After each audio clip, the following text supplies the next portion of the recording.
Iyo, Marimar, mga kumarites. Nung April pa nga ang video na are ay parang inamag na ata. Sobra kasing daming ganap na dapat kong unahing i-vlog. Kaya naman ayan, napahuli na tuloy ito. So for today's ganap mga kumarites, ito nga pala yung nagpunta kami ng Padre Pio. At yung mga anak ni Chrislyn ay kasama pa rin namin ngayon mga kumarites. At 3 days na nga pala nila nito mga kumarites. At bukas nga ay uuwi na rin sila sa Nueva Ecija. At syempre bago sila umuwi, ay dito muna tayo papasyal sa Padre Pio. First time nga pala nila magkapatid dito mga kumarites at si Chrislyn nga ay ganun din. Sa bagay, ngayon nga lang din ulit ako nakapunta dito at may bago na pala ngayon dito mga kumarites ha. Sa may likod nga pala to at meron nga pala ditong Station of the Cross. Sobrang lawak na nga dito sa Padre Pio at ngayon nga pumunta kami meron na nga pala nito. Dati kasi wala pa to mga kumarites. At dahil nga ang tagal-tagal na rin naming hindi nakakasimba dito ngayon nga lang din namin to napansin. Ang kagandahan nga dito ay mapuno kahit naman sobrang santing ang init hindi mo mapapansin kasi napakadaming puno. Sobrang daming i-edit ko pa mga kumarites. Yung iba nga ay talaga namang inamag na. Dahil nga mga kumarites, pagkadating sa trabaho, minsan hindi na ako nakakapag-edit at hindi na nga rin ako nakakapag-voice over. Kaya naman kapag ka nasa shuttle tayo, doon na nga lang ako nakakakuha ng pagkakataon para makapag-edit. Minsan nga may oras pa nga ako na nasusuka kapag ka nasa shuttle. Kaya ayun, minsan napuputol yung pag-edit ko. Bali ayan, kami nga lang pala ng mga bata ang nagpunta dito. Si Ate Jan nga hindi na nga rin nakasama at hindi na nga rin kami kasya sa van. Kaya ayan, si Kuya Nash na nga lang yung ipinasama niya. Sa mga hindi pa po pala nakakapunta dito sa Padre Pio, dati maliit lang talaga to. Ang mismong pasyalan lang dito talaga ay yung mismong simbahan. Kaya din naman talaga nakilala si Padre Pio mga kumarites dahil nga yung Birheng Maria ay nasa tuktok nga nung simbahan. Nung first time ko nga rin makarating dito mga kumarites nagtataka nga din ako kung paano nila nailagay yung Birhen doon sa taas. At dahil sobrang lawak pa talaga ng lupa dito,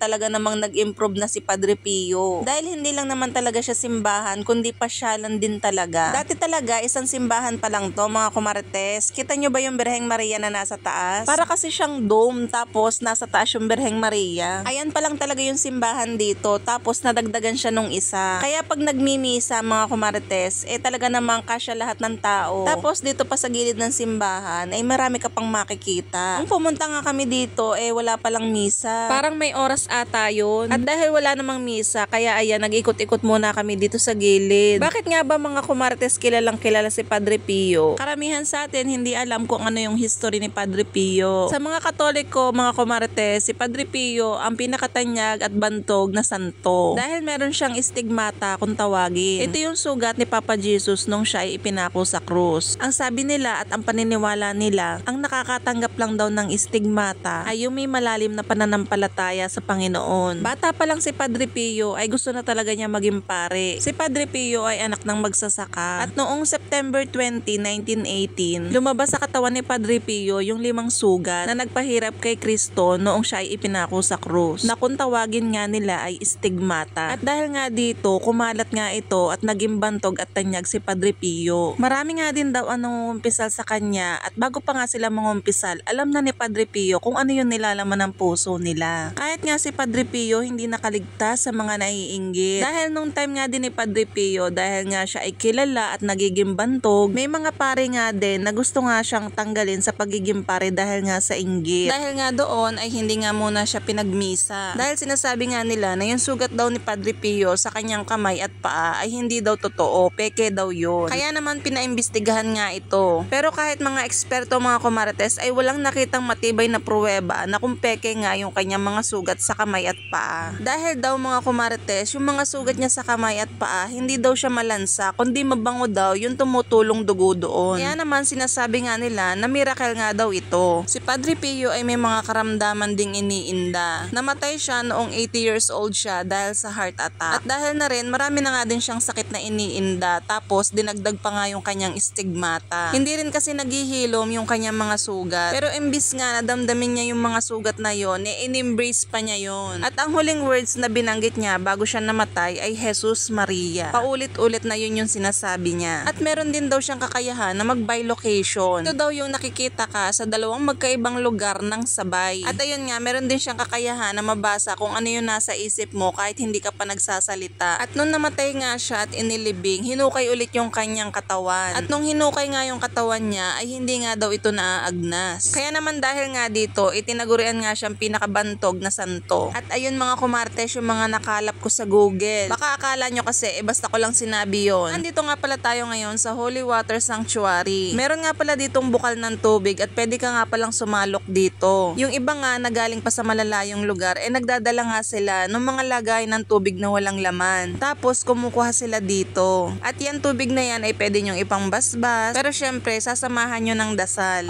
Tingnan nyo si B, inihilamos na kay Kuya Yuri yung holy water. At dahil nga wala kami mga lagay ng tubig, mamaya paglabas, bibili nga kami doon. At pag naubos yung laman, ay sasalok nga kami dito. Tapos yung tubig, ipambabasbas natin sa ating mga kaaway.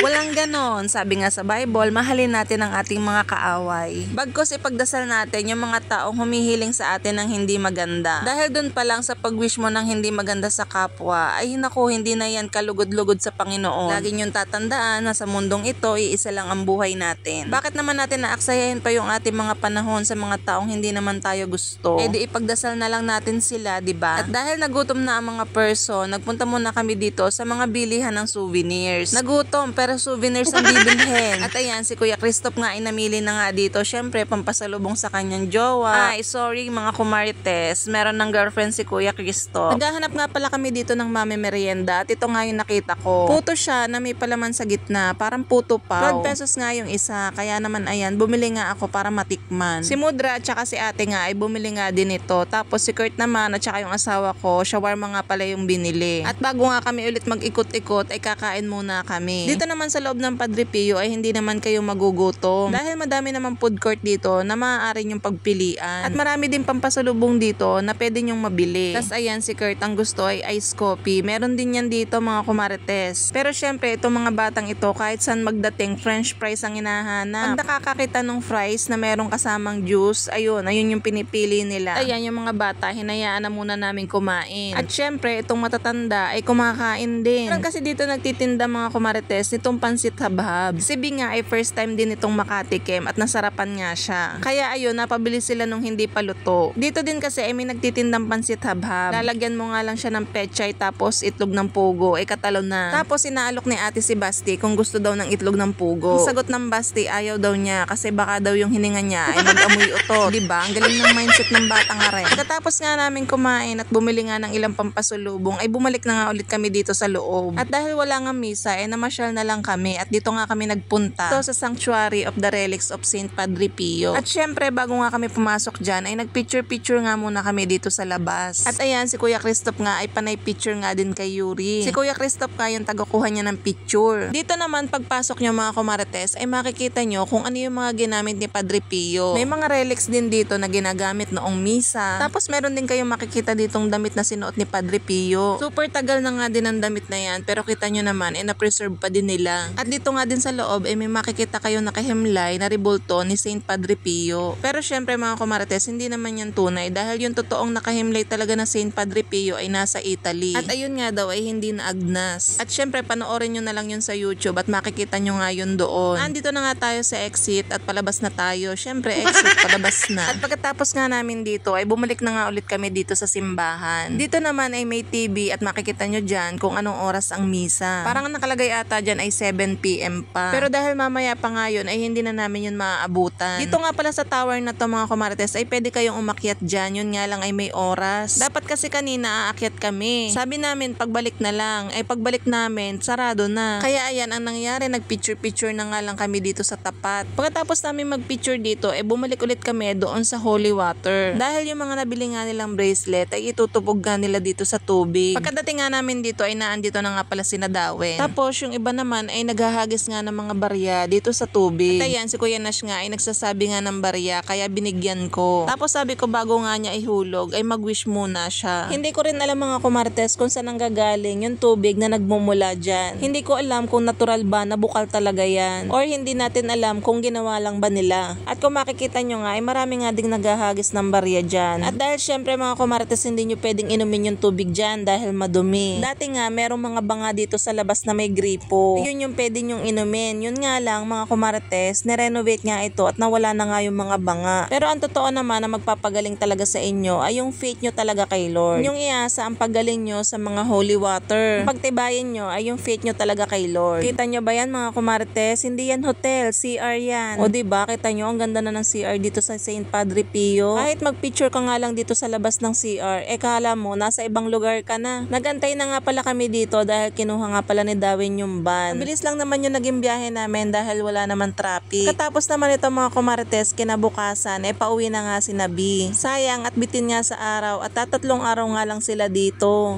Miss you, Kuya Yuri. Hindi natin alam kung kailan ulit sila makakabalik dito. Kita nyo naman at ang lalaki na nga ng mga anak ni B. At ayan, bye-bye din Kuya Kristo. Sana sa susunod nga, matagal-tagal nga ang kanilang bakasyon dito. At ayan, magiging mahaba-haba na naman ang biyahe nila, pabalik na ulit ng Nueva Ecija. At ayun nga, magiging busy na nga rin si B dahil nga aayusin pa nila yung negosyo nila doon. Pero malay nyo, soon magkaroon na din ng branch dito sa San Pablo. So siya mga kamarites, hanggang dito na lang muna ang ating mini vlog. Thank you for watching. Bye!